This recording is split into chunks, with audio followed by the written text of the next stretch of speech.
Hello everyone. This video will show how to determine the inverse of a 3x3 matrix using the Gauss-Jordan method. We go over some examples. So in this problem right here, we are given a 3x3 matrix. So what are we going to do so that we can get the inverse of this given matrix using the Gauss-Jordan method is we will copy this given matrix first.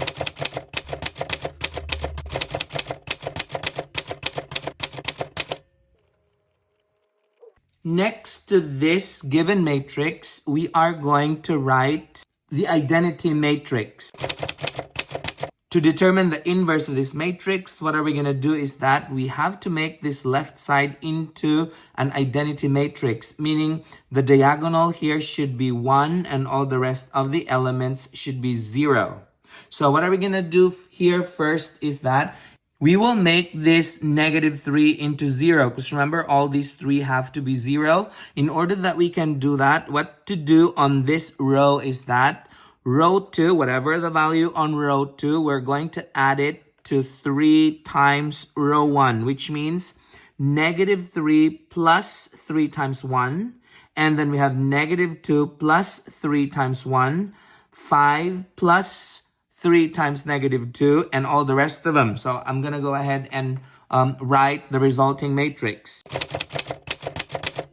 Notice that the first and the third rows have not been changed because we only need to change the middle row or the second row using this formula right here. So each of the elements will have to undergo all these, will have to undergo this formula, and the resulting row would be.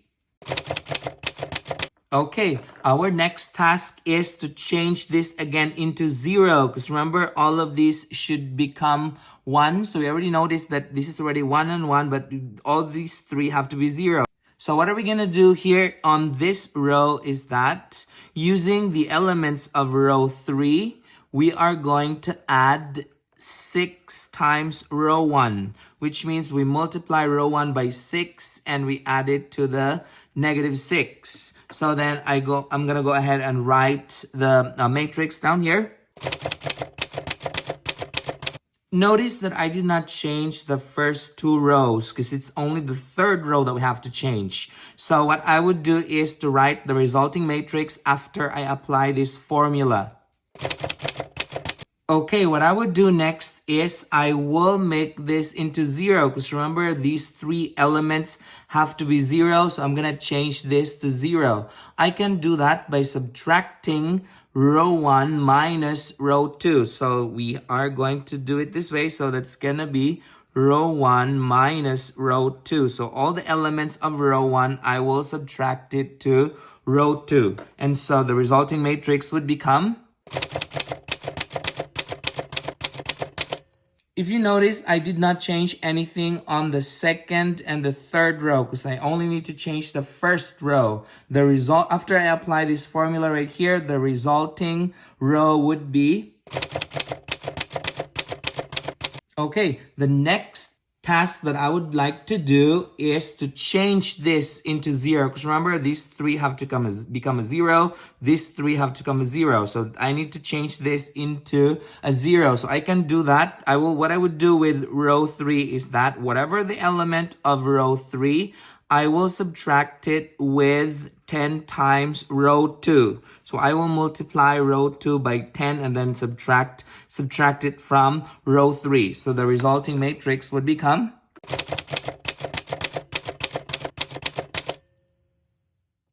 Okay, looking at the left side of the matrix right here, I need to make the diagonal to 1, but this is a 2 right here. So I will divide row 3 by 2.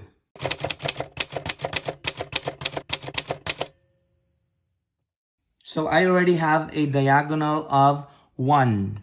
Now what I would do next is I want to change this to 0. So I already have 3 zeros here. I want to change these 2 into zeros. I will start with this. In order that I can do that, I will have to add row 1 and row 3 together to make this into a 0. So what I would do to here is R1 plus R3.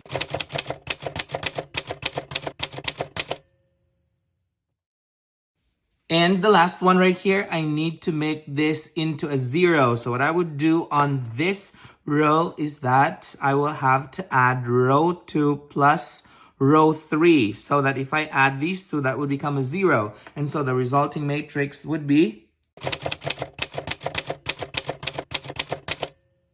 Notice that we already have a left side that is an identity matrix. It has a diagonal of 1 and all the rest are 0. This means that this is the inverse of this matrix that we have up there. So I'm going to go ahead and write the inverse matrix on the side right here. So this is the inverse of matrix A denoted by A negative 1. Now let's move on to the next example.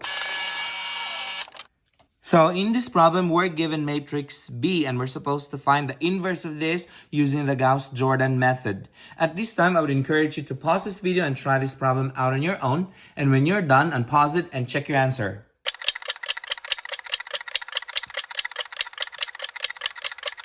Okay, so when you did the math correctly, your answer should be...